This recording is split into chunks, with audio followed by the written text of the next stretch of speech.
Som. Bom dia. Bom dia. Som. Bom dia. Agora sim. Graça e paz de Jesus. Eu sei que muitas pessoas aqui, os homens, querem jogar futebol. Depois, no final, o Marcel, o Fagner, a presidência, vai dar um recado aqui no final para que depois vocês possam também dar o nome para eles para poder jogar o futebol com a gente. Não, presidência? Eu sou nada, só sou jogador, eles que mandam. Muito bem, quero agradecer ao pastor Paulo, Muito obrigado, Noemi, e aos líderes que nos deu essa oportunidade, as muitas orações, pastor Nori, as muitas orações, intercessões, Kerr, e todo o pessoal que orou por nós, Zé. Nunca recebi tanta oração na minha vida como eu recebi essa semana, até me emociona, porque isso é o que nos sustenta. É o que nos mantém de pé. Então, qualquer efeito, qualquer resultado dessa pregação não é minha, é das muitas orações de muitos irmãos aqui presentes, que têm orado para que, de fato, haja uma transformação, haja uma mudança, que haja um renovo entre nós. Nada é meu, tudo é nosso. Então, essa mensagem eu não fiz sozinho. Foi com muitos irmãos presentes aqui. Ô, Nilson, só pega para mim o controle que eu esqueci. Se vocês podem, abre comigo 1 Coríntios capítulo 13. Se vocês estiverem com as suas Bíblias, por favor.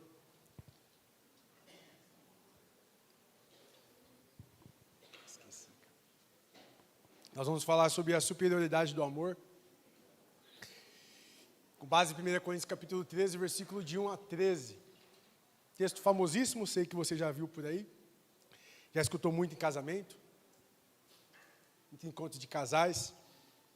Espero que o Senhor nos dê uma boa palavra em um tempo precioso. 1 Coríntios capítulo 13, versículo de 1 a 13. Se você não está com a sua Bíblia, pode acompanhar no telão. Diz assim: ainda que eu fale a língua dos homens e dos anjos, se não tiver amor, serei como o sino que ressoa ou como o prato que retine. Ainda que eu tenha o dom de profecia e saiba todos os mistérios e todo o conhecimento, e tenha uma fé capaz de mover montanhas, se não tiver amor, nada serei. Ainda que eu dê aos pobres tudo o que possuo, e entregue o meu corpo para ser queimado, se não tiver amor, disso nada me valerá. O amor é paciente, o amor é bondoso, não inveja, não se vangloria, não se orgulha, não maltrata, não procura os seus próprios interesses, não se ira facilmente, não guarda rancor. O amor não se alega com a injustiça, mas se alega com a verdade. Tudo sofre, tudo crê, tudo espera, tudo suporta.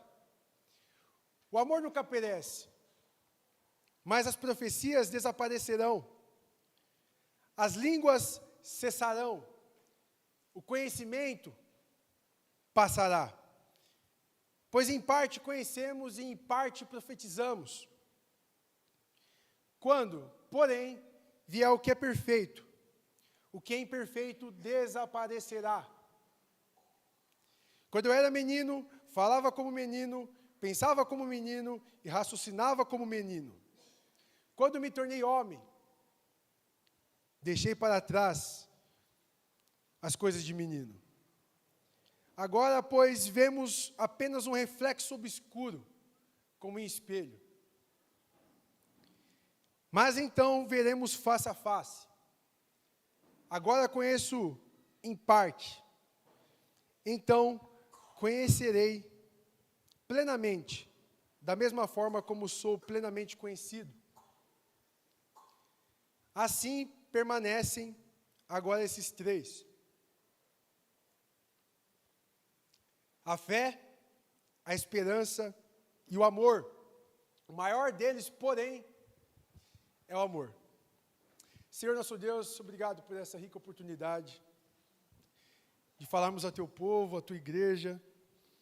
Fala conosco, Senhor, por graça. Faz o que nós não conseguimos fazer, abertura de ouvidos, abertura de olhos, abertura de mente, e que o Senhor, Pai, nos convence daquilo que precisa ser convencido, e que o Senhor torne claro aquilo que não é claro para nós, e que esse texto salte nos nossos olhos na medida que nós vamos expor nas suas escrituras. Fala conosco, Senhor, que cada um aqui saia com uma boa palavra de que o Senhor falou com eles. Tenha misericórdia, Senhor, e apesar de mim, me usa, com graça e com poder, Senhor. E toda a honra e toda a glória seja dada sempre ao Senhor, Pai, que faz todas as coisas entre nós, que é o centro da Tua igreja, que é tudo em todos, soberano no trono. Receba a glória, Pai, deste momento. Amém. O apóstolo Paulo aqui plantou a igreja de Corinto, né? Nós estamos lendo 1 Coríntios capítulo 13, e ele planta na sua segunda viagem missionária, lá mais para o final da sua segunda viagem missionária, ele planta a igreja de Corinto. Depois disso, ele parte na sua viagem missionária. Lá, quando ele já estava em Éfeso, ele manda essa carta aos Coríntios. Paulo, em Éfeso, portanto, manda depois, um pouco mais tarde, a sua carta aos Coríntios.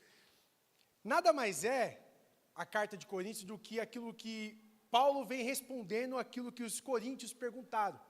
Então, os coríntios mandaram uma carta para o apóstolo Paulo. O apóstolo Paulo, o que você acha disso, das divisões da igreja, da Santa Ceia, sobre o casamento, sobre o apostolado, sobre tudo isso, sobre os dons. O que você tem a dizer sobre isso? Essa carta a gente se perdeu na história, nós não temos no cânon bíblico, mas é o que parece, porque em 1 Coríntios capítulo 7, versículo 1, se você ler lá, Paulo está dizendo o seguinte: acerca das coisas que vocês me escreveram, assim ele começa a escrever sobre as suas respostas. Então, nada mais é o resumo de 1 Coríntios do que as respostas que o apóstolo Paulo deu sobre as perguntas que os coríntios mesmo enviaram ao apóstolo. Nada melhor que perguntar ao apóstolo Paulo, que foi quem fundou a igreja. Então, vamos perguntar para o apóstolo Paulo algumas coisas. E perguntaram, e então o apóstolo Paulo responde essas perguntas enviando essa carta, 1 Coríntios. Esta carta nos ajuda hoje, em que sentido? A diagnosticar a igreja contemporânea, como também o apóstolo Paulo diagnosticou a igreja de Corinto. Ela nos ajuda a ver suas vísceras, suas entranhas, e esta carta nos dá muitos conselhos práticos ainda, 2000 anos depois, para os nossos dias. Então você vai ver ao longo da nossa exposição que é muito mais atual do que você imagina a carta de Paulo aos 1 Coríntios. Capítulo 13, nós vamos ficar nele hoje, nessa parte das Escrituras. E 1 Coríntios 13, para muitos teólogos, é a obra mais profunda que o apóstolo Paulo já fez. E é profunda mesmo. Passei esses 2 meses, pastor Paulo, estudando isso e não acaba. Eu falo, como que eu vou trazer tudo isso para a igreja de uma forma resumida? De uma forma em 30 minutos, 40 minutos, porque é realmente profundo. Gastaria toda a minha vida estudando isso e não seria esgotado. Paulo escreve sobre a superioridade do amor e sobre a eternidade do amor, como o amor é superior aos dons. Se você ler um pouco 1 Coríntios capítulo 12, o contexto, depois 1 Coríntios 14, você vai perceber que 1 Coríntios 13 está meio que dentro de um sanduíche. Que sanduíche é esse? 1 Coríntios 12, 1 Coríntios 14. Paulo está falando dos dons de 1 Coríntios 12. Ele fala de discernimento de espíritos, variedade de línguas, interpretação de línguas, palavra de conhecimento, palavra de sabedoria. Ele vai falando dos dons. Vai falando da forma como que o Espírito Santo soberanamente distribui os dons a cada um como quer e colocou cada um como quis no corpo. E aí parece que você fala, parece que Paulo está delirando. Paulo para sobre os dons e começa a falar sobre o amor do nada, e depois volta para 1 Coríntios 14 falando dos dons de novo. Não é que Paulo está delirando. Paulo não tirou um cochilo aqui, uma soneca, e depois voltou e falou, preciso voltar a falar aquilo que eu estava falando. Paulo colocou aqui intencionalmente o amor no meio dos dons, para que nós entendamos, para a igreja de Corinto entendesse que não é possível, irmãos, que nós exerçamos nossos dons sem o amor. O amor é importantíssimo para o desenvolvimento, para o exercício dos dons na igreja. Então, Paulo colocou aqui intencionalmente um capítulo todo, dedicou um capítulo inteiro para falar do amor entre os dois capítulos, capítulo 12 e capítulo 14, que fala sobre os dons. Então, Paulo colocou intencionalmente isso aqui. Olha comigo. Nosso capítulo 3 só vai ser entendido no capítulo 12, versículo 31, quando ele diz: entretanto, busquem com dedicação os melhores dons. Passo agora a mostrar a vocês um caminho ainda mais excelente. Porque ele está falando dos dons, ele termina com isso. Até aqui eu expliquei sobre os dons. Eu vou pegar vocês pelas mãos e vou colocar vocês um caminho sobremodo excelente. No original, está mais ou menos assim. Não é busquem com dedicação, é: vocês estão buscando com dedicação os melhores dons, e eu sei bem disso. Só que vocês precisam aprender sobre o amor. Porque toda essa busca dos dons que vocês estão praticando, toda essa incansável busca dos dons, sem o amor, de nada vale. É coisa nenhuma. É nada. Significa nada. Precisa do amor. Porque sem o amor, nós não vamos conseguir fazer com exatidão o exercício dos dons. E aí Paulo diz isso. E detalhe, vocês estão buscando com dedicação os melhores dons. Parece que Coríntio tinha uma lista dos melhores dons. Línguas é importante, profecia é importante, principalmente os dons e sinais. Profecia é importante, só que tem uns outros dons que estão aqui embaixo que não é tão significativo assim. Aí Paulo até fala, como que vocês podem dizer que o dedo não precisa da mão e a cabeça não precisa do pé? Todos são importantes no corpo, todos os dons são importantes no corpo. Porque eles tinham uma lista de prioridades. Então, só quem tinha as línguas, só quem tinha profecia, só quem tinha esses dons de sinais tinha algo de estima, parecia uma intimidade maior com Deus, parecia um ar de superioridade, e Paulo sabia disso. Paulo sabia que eles estavam buscando não somente os dons, mas só os melhores dons. E aí ele começa a passar agora um caminho excelente. Olha essa frase: o exercício mais generoso dos dons espirituais que nós possamos fazer não pode compensar a falta de amor. É isso que Paulo estava dizendo aos coríntios. Vocês estão exercendo os dons, e eu bem sei disso. E há línguas para todo lado, tanto que vocês nem se respeitam. E quando vocês forem falar em línguas, falem 2 ou 3, e que por sua vez haja intérprete. Porque senão até isso, fiquem calados. E eu sei que vocês estão exercendo os dons aqui. A igreja de Corinto, irmãos, é a igreja que tinha todos os dons. Era uma igreja realmente dotada dos dons. E Paulo sabia disso. Mas vocês não estão exercendo os dons da maneira correta. Eu diagnostiquei isso com a carta, e com alguns irmãos, até os irmãos de Clóia, aí da casa de Clóia, me passou uma mensagem sobre vocês. Eu sei que vocês não estão andando bem. 1 Coríntios capítulo 1 fala isso, que os da casa de Clóia passou para Paulo o que estava acontecendo no meio da igreja. E eu fiquei sabendo aí de um WhatsApp que eu recebi que vocês não estão andando muito bem. Os dons não estão sendo exercidos com amor, e isso é um grande problema que nós precisamos resolver. Vamos ao texto. Ainda que eu fale a língua dos homens e dos anjos, se não tiver amor, serei como o sino que ressoa, ou como o prato que retine. Presta atenção, ainda que, essa palavra aparece em algumas traduções 3 vezes, em algumas traduções 4 vezes. Ainda que eu fale a língua dos homens, ainda que eu tivesse o dom de conhecimento, profecia, ainda que eu desse meu corpo para ser queimado e desse minha fortuna aos pobres, ainda que. Significa isso, uma expressão que o apóstolo Paulo gosta de usar, hipérbole. É uma expressão que o apóstolo Paulo usa em diversos textos, quando ele exagera. Em 1 Coríntios capítulo 6, ele vai falar assim, vocês podem ter 10 mil tutores, mas vocês não têm muitos pais. O que Paulo está usando ali? Hipérbole. Não é possível nós termos, nem com o YouTube hoje, é possível nós termos 10 mil tutores. Não é possível termos 10 mil mestres. Nossa cabeça explodir. E ele fala isso, ele usa de hipérbole. E aqui não é diferente, ele fala assim, ainda que isso fosse possível, não é? Mas ainda que isso fosse possível, eu falar a língua dos homens, as línguas, os dialetos, eu pudesse falar a língua dos homens, todas as raças, línguas, tribos e nações, se eu pudesse expressar com uma oratória boa, e a minha oratória não é, se eu pudesse explicar com uma oratória boa, comunicar a todos os homens, a todas as raças, a todas as nações, a todas as tribos, línguas, e as pessoas me compreendessem, e eu pudesse comunicar o evangelho ao mundo com o megafone, e eu pudesse ter aquela linguagem que antes da Torre de Babel, que eu pudesse comentar, falar, e todo mundo me entendesse, ainda que isso fosse possível, não é? Sem o amor, coisa nenhuma. De nada vale. Posso falar na língua dos homens. Antropos, ser humano, a língua dos homens, da humanidade. Mas Paulo exagera um pouco mais. Paulo fala assim, ainda que eu fale na língua dos homens, mas não somente isso, mas na língua dos anjos, ainda assim seria nada. Se eu falasse numa linguagem celestial e fizesse um coro com Isaías capítulo 6, dissesse santo, santo, santo é o Senhor Deus, toda a terra está cheia da sua glória, como está Isaías 6, na linguagem de um serafim, sem o amor de nada vale. Se eu pudesse falar na linguagem de um querubim, se eu pudesse falar na linguagem de um arcanjo, se eu pudesse falar na linguagem dos anjos que aparecem na Bíblia, ainda assim, na linguagem celestial e na linguagem dos homens, sem o amor, de nada vale. E que é esse amor? Essa palavra aqui vem do original ágape, que de fato é o amor de Deus, é do amor de Deus para com os homens, de uma forma incondicional e ao mesmo tempo que Deus nos ama, nós amamos a Deus, e desse amor para com Deus, resulta-se no amor ao próximo.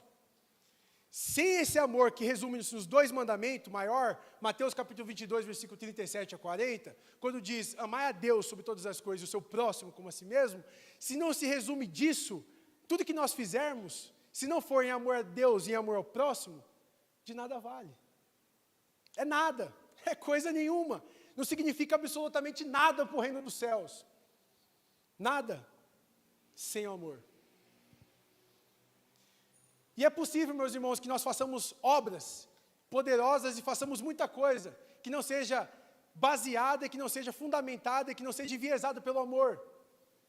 Nós podemos fazer obras, nós podemos fazer missões, nós podemos fazer um monte de coisa e falar e pregar aqui e fazer muitas coisas. Eu posso estar até aqui sem amor, você não sabe. Isso de sem amor de nada significa. Eu posso pregar, posso ficar aqui até 4 horas da tarde. Sem amor de nada vale. E nós podemos fazer muitas coisas sem o amor. Nós podemos fazer, talvez, com medo de não ir para o inferno.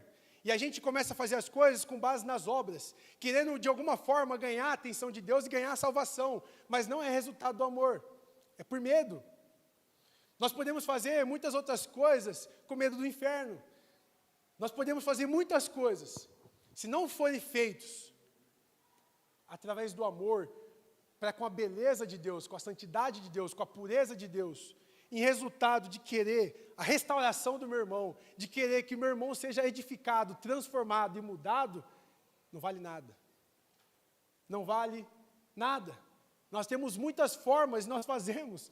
Se você parar para pensar, nós fazemos muitas coisas, e até não só com medo do inferno, com querer ganhar através das obras, mas nós fazemos com diversos outros objetivos que não sejam através do amor.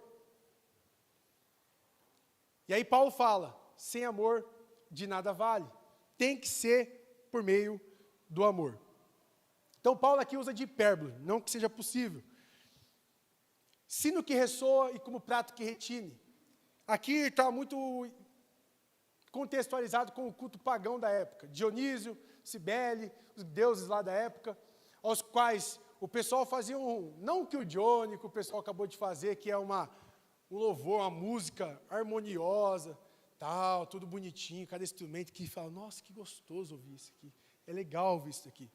Lá não, o pessoal começava a fazer barulho, prato que retine, sino que ressoa, e começa a fazer os barulhos estridentes, de forma que, para atrair as pessoas, para fazer com que as pessoas fossem ao culto. Só que isso causava mais insatisfação nas pessoas, do que querer que as pessoas fossem para o culto, ficava fazendo uma barulheira inteira na rua, e isso doía os ouvidos das pessoas. Doía, porque era um monte de instrumento, sem harmonia, sem organização, só fazendo barulho. E aí Paulo fala isso, a língua dos homens e a língua dos anjos, sem amor, é igualmente isso. É igualmente isso. Paulo está dizendo o seguinte, é igualmente desagradável o uso dos dons de línguas, sem a motivação controlada pelo amor. É igualmente desagradável como o barulho que eles estão fazendo para chamar as pessoas para ir para o culto, o uso das línguas sem a motivação do amor. A melhor linguagem dos céus ou da terra, sem amor, é apenas barulho, cansa as pessoas. não edifica as pessoas, não transforma as pessoas, afasta as pessoas. Então nós temos que ir pelo caminho do amor. O caminho do amor é o melhor. 2, ainda que eu tenha o dom de profecia e saiba todos os mistérios e todo o conhecimento, e tenha uma fé capaz de mover montanhas, se não tiver amor, de novo, parece redundante, né? Mas Paulo quer frisar isso. Nada serei, de nada vale, é sem significado, é coisa nenhuma.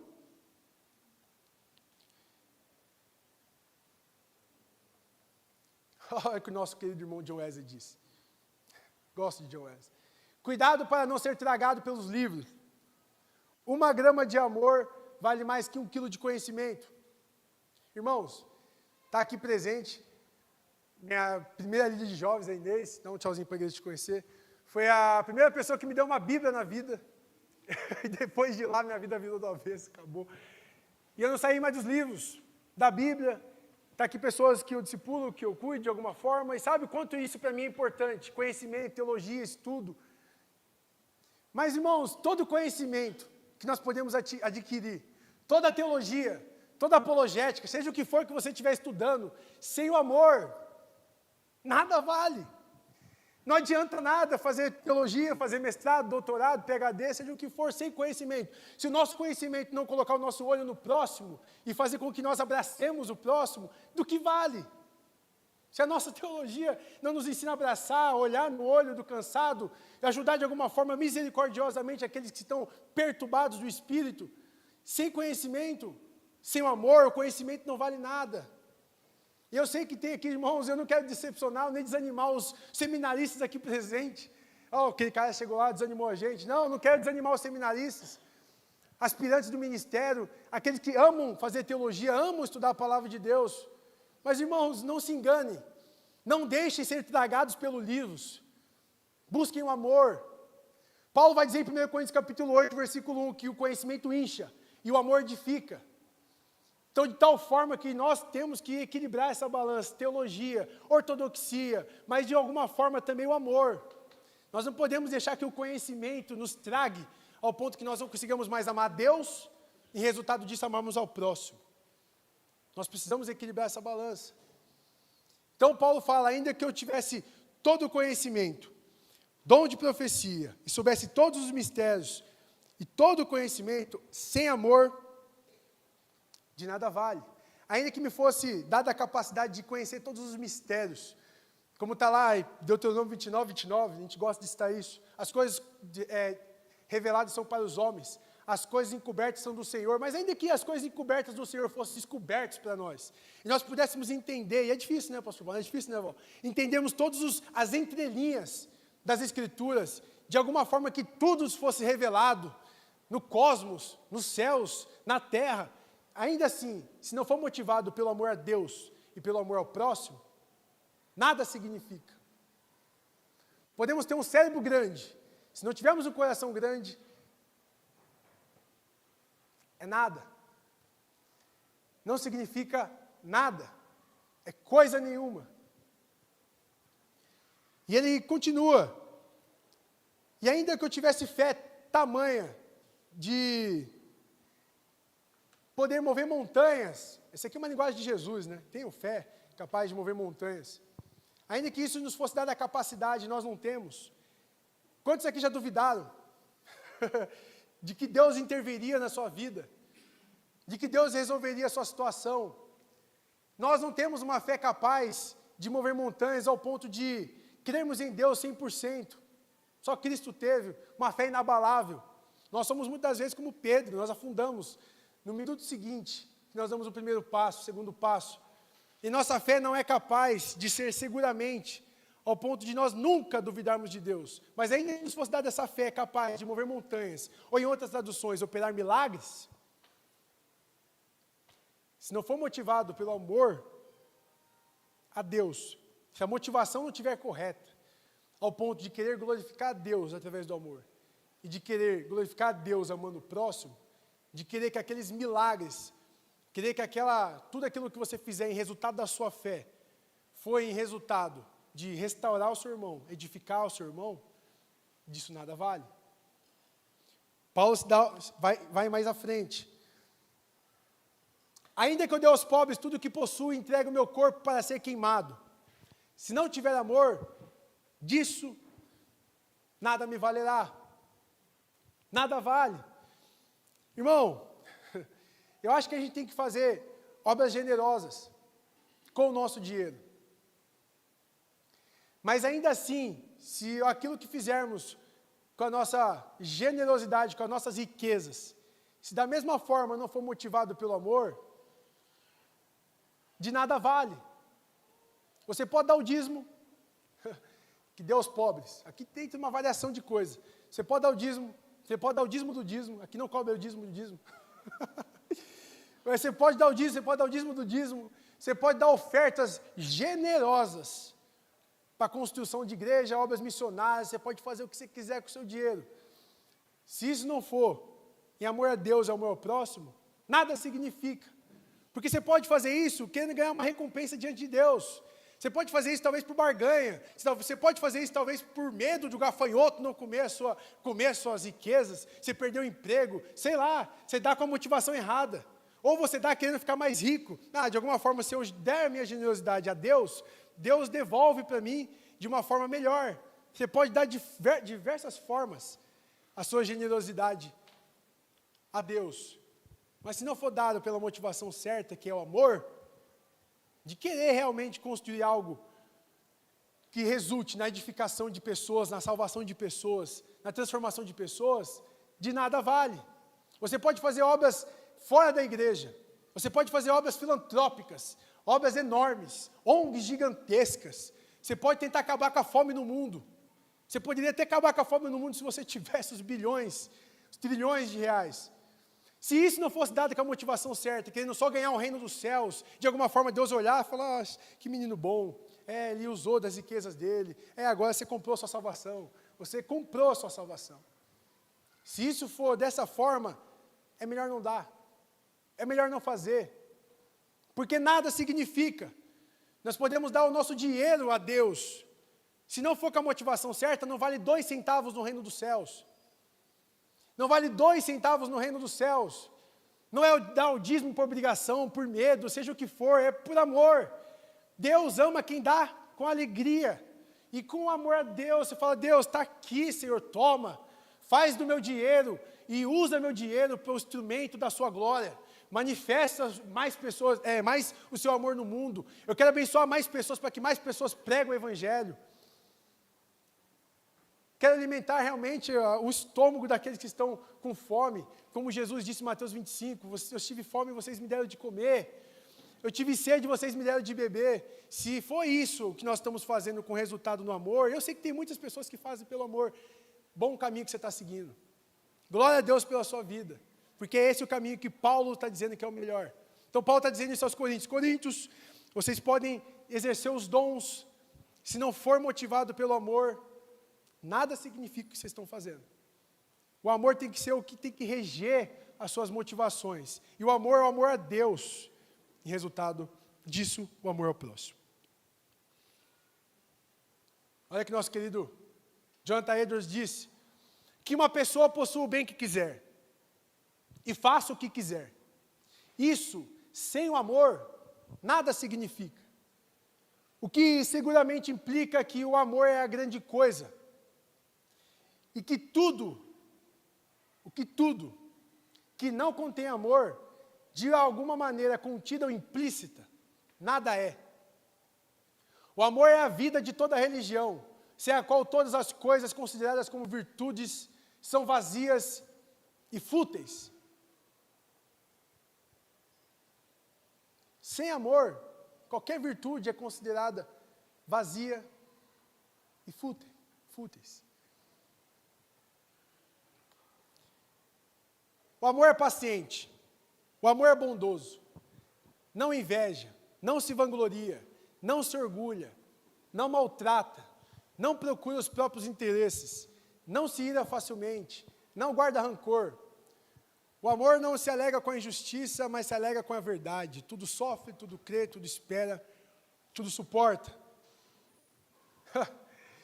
E parece que o poema de Paulo, a transcendência de Paulo, o poema lírico, assim transformou-se em um bisturi. O Riquedo aqui sabe o que é um bisturi? É para que serve? Renata e o pessoal aqui que trabalha nessa área. O poema lírico, você fala, Paulo, estava bonito até aqui, Paulo. Estava muito interessante até aqui. Consegui entender o que você estava falando. Então, agora ficou um pouco mais difícil. Paulo começa agora a mexer na ferida aberta dos coríntios. Paulo falou assim, agora que eu contextualizei, eu vou chegar onde eu quero. E eu preciso tratar isso no meio de vocês. O poema lírico se transformou-se em um bisturi. E Paulo começa agora a sua cirurgia. Paulo começa agora a falar o que o amor é, e o que o amor não é, e o que o amor não faz. E o que o amor faz. O amor é paciente, longânimo, bondoso. O amor é longânimo. Longanimidade é um atributo de Deus. O que significa isso? Longo, tardio, em irar-se contra nós. Então Deus nos deu, a muitos aqui, e está dando a muitos aqui ainda, oportunidade de ainda crerem. Por quê? Ele é longânimo.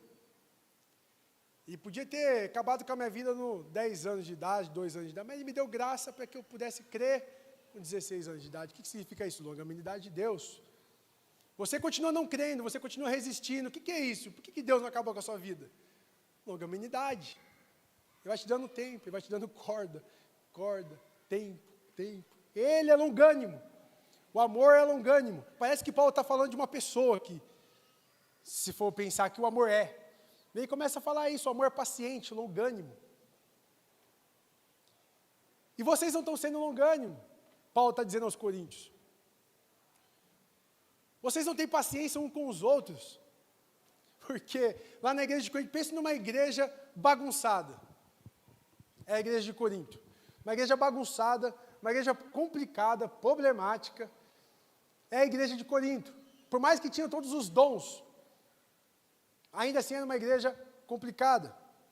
E Paulo está dizendo isso, vocês não têm paciência uns com os outros. Ao ponto que um de vocês aí estão processando um outro irmão, e isso diante de descrentes, 1 Coríntios capítulo 6, Paulo fala isso. Vocês estão se deteriorando entre vocês mesmos, não tem ninguém sábio entre vocês, que vocês possam resolver isso, vocês têm que ir lá fora, vocês têm que passar vergonha lá fora, de forma que o descrente nunca vai vir para aqui dentro, nunca vai vir para a igreja, porque vocês estão envergonhando o nome de Cristo lá fora. Porque vocês são impacientes uns com os outros. Tem divisões entre vocês. Um fala que é de Paulo. Porque o apóstolo Paulo fundou as igrejas. E eu sou dele. No outro vem e fala que é de Pedro. Não, o apóstolo Paulo não é nada. Pedro é mais importante. Pedro andou sobre as águas. Pedro pregou, 3.000 pessoas se converteu. Pedro multiplicou o pão. Quem é o apóstolo Paulo? Pedro, Paulo? Não, eu sou de Apolo. Paulo é mais veemente. Apolo é mais, fala com mais erudição. Conhecedor da Torá. Judeu. Não, eu não sou nenhum desses não. Eu sou de Cristo. E aí quem é o contemporâneo? Aqui são os desigrejados. Os caras que não pertencem a autoridade nenhuma. Não tem homem sobre a minha vida. Eu pertenço a Jesus Cristo, que mané homem sobre a minha vida. Que Paulo, Pedro, que Apolo, eu pertenço a Cristo. Não tem homem sobre a minha vida, não tenho que dar satisfação para ninguém. Eu sou de Cristo. Então, tem divisões entre vocês ficam aí discutindo, um processa o outro, é um rolo danado entre vocês. Um quer ser maior que o outro, tudo impaciente. O amor é paciente. Eu diagnostiquei que vocês não são pacientes. Vocês precisam melhorar isso, Paulo está dizendo ao Corinto. Bondoso.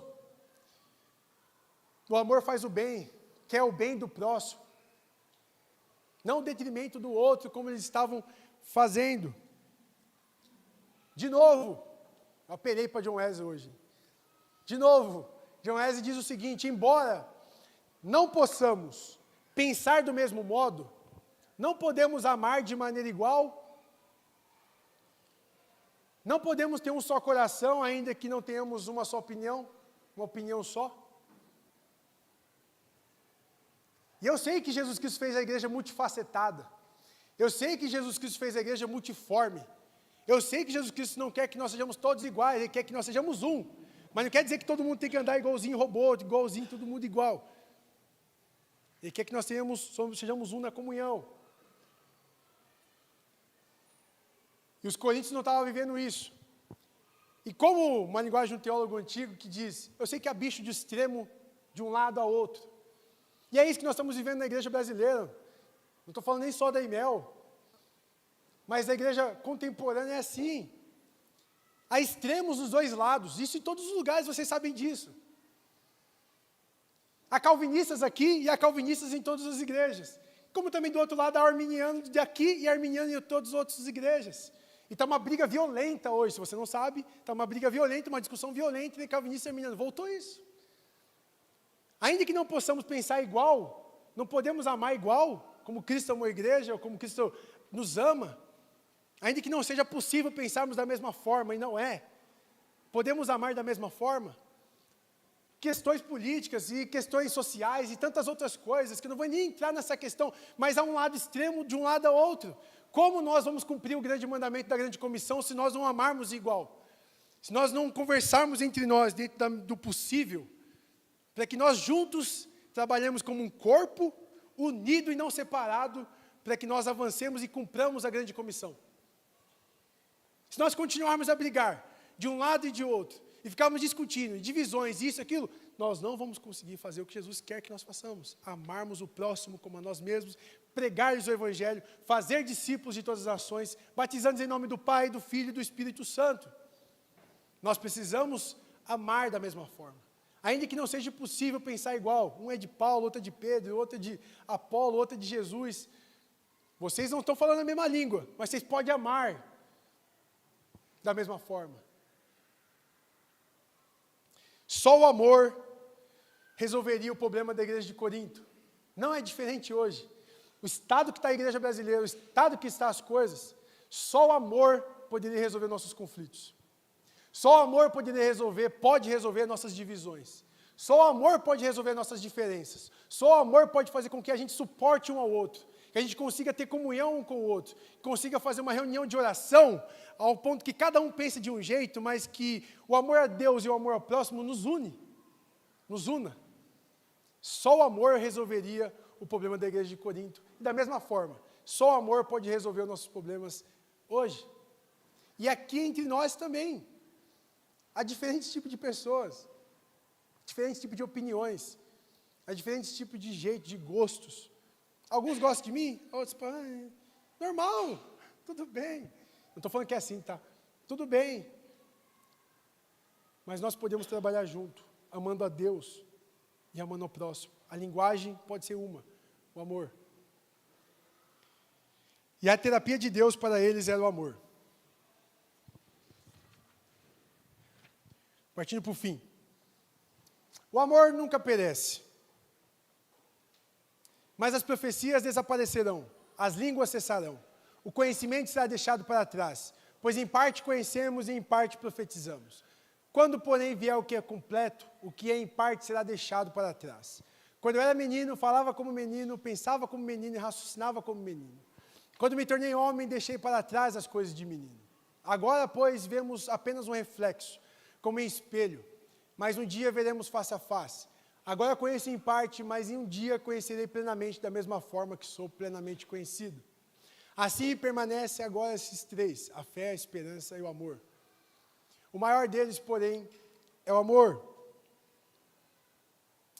Paulo menciona os 3 dons aqui, né, que ocupavam aquela lista que eu falei lá no começo, dos dons melhores que os coríntios criaram. Principalmente os dons de sinais. E aqui ele cita os 3. Línguas cessarão, conhecimento passará, profecia. Parece, não consigo colocar como convicção, parece que é esses 3 tipos de dons que os coríntios mais valorizavam, e Paulo usou exatamente os principais para colocar ali, mostrando que o amor é superior àquilo que os coríntios achavam como importante, acima do amor. Porque os coríntios usavam os dons do Espírito, mas esqueceram do fruto do Espírito. E o fruto do Espírito é mais importante que os dons do Espírito. Porque o fruto do Espírito mostra conversão. Só pode ter o fruto do Espírito quem foi convertido, nasceu de novo, que é salvo. Os dons não. Os dons você pode ver por toda a Escritura que muitos homens que tiveram dons do Espírito não estão salvos. Pode começar lá de Balaão, depois pode vir até o Judas. Você vai ver quantos homens tiveram dons e mesmo assim não foram salvos. Tanto que no último dia dirá, Senhor, em teu nome não profetizamos profecia? Em teu nome não fizemos muito milagres? Tudo que Paulo está falando. Em teu nome não expulsamos muito demônios? Não, nunca conheci vocês. De que reino vocês são? De que Senhor vocês pertencem? Dons. E os coríntios estavam deixando para trás o fruto. E Paulo coloca esses 3 dons em evidência aqui. O amor jamais entra em colapso, é isso que Paulo está querendo dizer. O amor nunca perece. O amor não entra em colapso. Não cede às pressões, e ele ultrapassa a morte e chega na eternidade. Por isso Paulo começa a colocar o amor como um amor eterno. Passa essa vida, o amor vai estar pairando e perpétuo por toda a nossa eternidade que nós vamos viver com Cristo. Choca-se ou não, há uma grande discussão teológica se os dons cessaram ou não, é uma outra história, mas que eles vão cessar nós sabemos que vai. Os dons são para essa vida. E Paulo vai dizer, as línguas cessarão, profecia vai cessar, vai acabar, conhecimento deixará para trás. Vai acabar, e quando tudo isso acabar, o que vai sobrar? O amor. O amor ultrapassa essa vida e entra dentro da eternidade.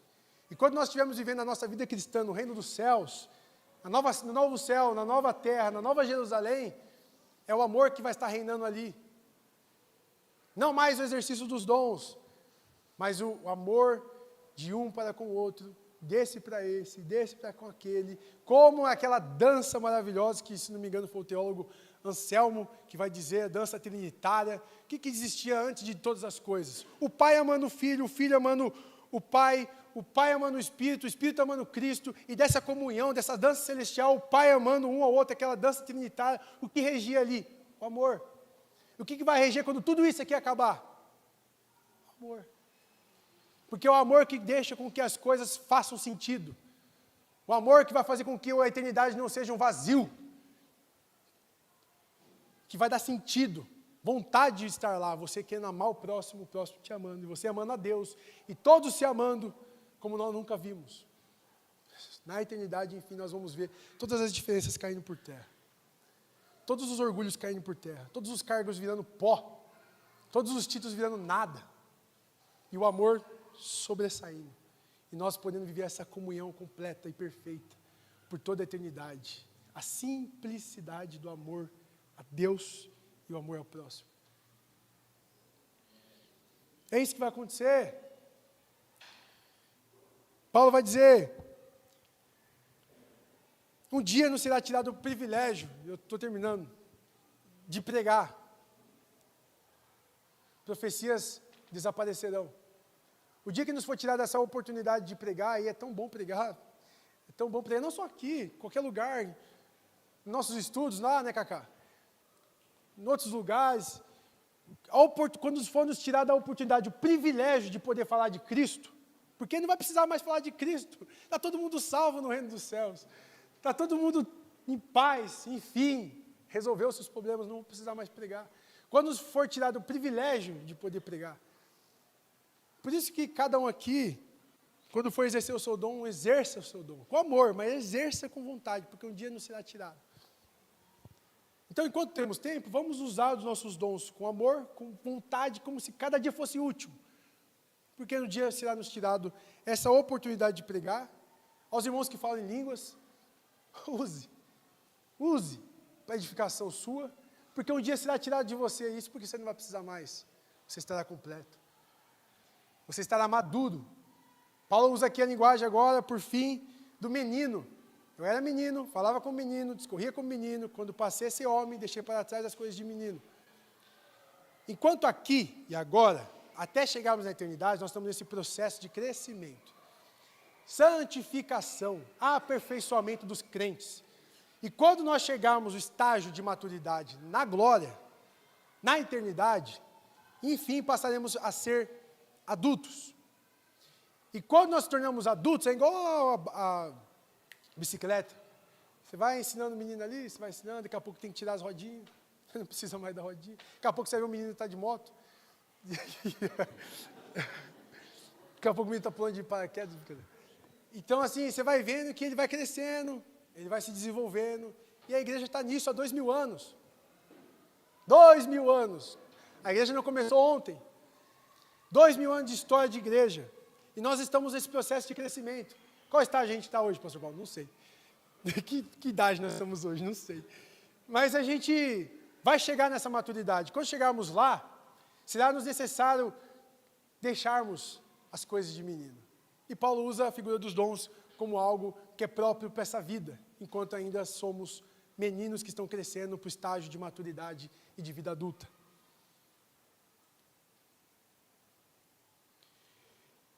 Concluo da seguinte forma. Pode se levantar, por favor?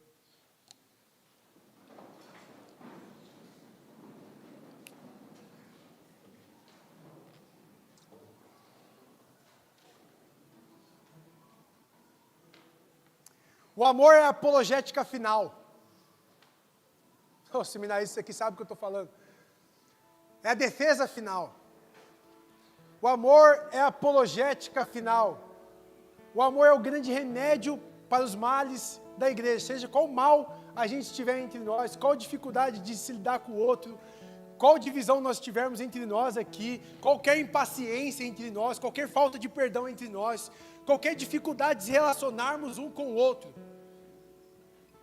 É o amor que vai resolver isso. Sem o amor, nós não vamos conseguir fazer isso. E eu não te digo que é difícil amar, eu te digo que é impossível amar. Porque só um trabalho do Espírito Santo nos nossos corações, produzindo novos nascimentos em nós, vai fazer que nós amamos a Deus e amamos ao próximo e cumpramos o grande mandamento. É impossível amar a Deus com a nossa natureza caída. Só Cristo morrendo na cruz por nós e ressuscitando ao terceiro dia, assentado na glória, pode fazer com que nós tenhamos esses corações quebrados pelo Espírito Santo, transformados pelo Espírito Santo em moles, doces, capazes de enxergar o pobre, capazes de enxergar aquele que está perturbado, capaz de enxergar aquele que precisa de graça, capaz de enxergar o perdido. Só Cristo pode fazer isso no seu coração, irmão. Não há nada na teologia. Eu não posso fazer nada por vocês, o pastor não pode, ninguém pode.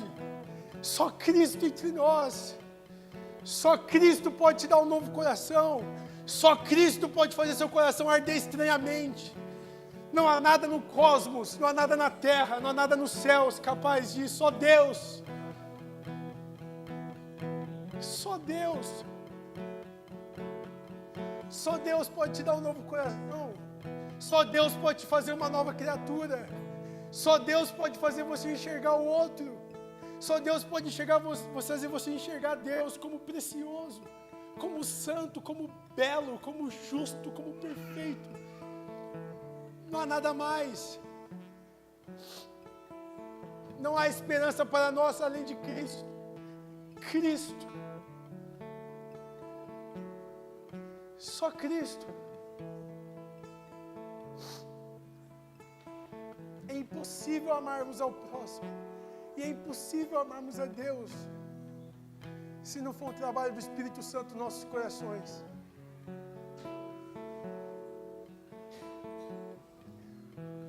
O que é o céu? O que é a vida eterna?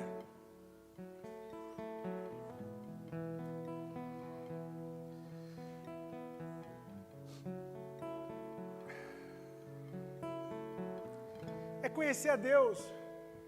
Resume-se nisso. É uma eternidade conhecendo a Deus. Quem Deus é? Deus é amor. Como é possível, como os coríntios, viver um cristianismo sem amor? Se o Deus que eles servem é amor. O que estava acontecendo com a igreja de Corinto? O que acontece com a gente? Deus é amor. Se nós estamos tendo contato com o amor, como não amar? O céu vai vir. Você pode se você quiser. Você pode ser brilhante. Está envolvido em muitos ministérios, grandes obras. Sem amor você não é considerado um cristão. Sem amor você não é considerado um cristão. E só Cristo pode fazer isso por você. Só Cristo pode fazer isso por você.